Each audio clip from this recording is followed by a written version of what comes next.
Grace Timothy a rejoint un groupe d'autodéfense dans sa communauté de Jos North il y a 2 ans. Elle explique que la recrudescence des agressions et des vols l'a poussée à agir. Mon mari tenait un kiosque où il vendait de l'essence. En plein jour, des garçons sont venus et ont tout volé. Furieuse, j'ai dit qu'il fallait mettre fin à tout ça. Il n'est pas le seul dans cette situation, beaucoup de gens ont pleuré. On dit que ce qu'un homme peut faire, une femme peut le faire mieux. Nous avons le cœur et l'audace. Nous sommes des mères, nous sommes là pour protéger nos enfants et nos familles. Nous n'avons pas peur. Depuis des années, l'État du plateau est un foyer de violence entre les affrontements entre agriculteurs et éleveurs et les fréquents enlèvements contre rançon. La plupart des victimes sont des femmes et des enfants, souvent trop vulnérables pour se défendre.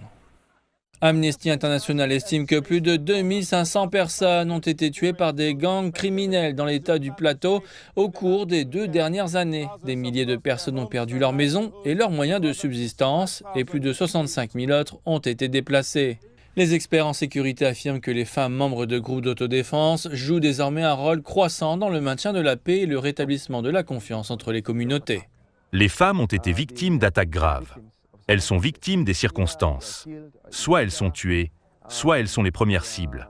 Elles se sont donc réveillées de leur torpeur pour défendre leur communauté et leur propre vie, et jusqu'à présent, tout va bien.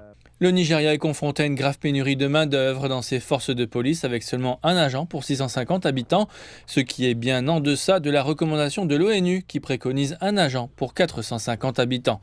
Les autorités affirment que cette pénurie a affaibli la sécurité dans de nombreuses régions du pays.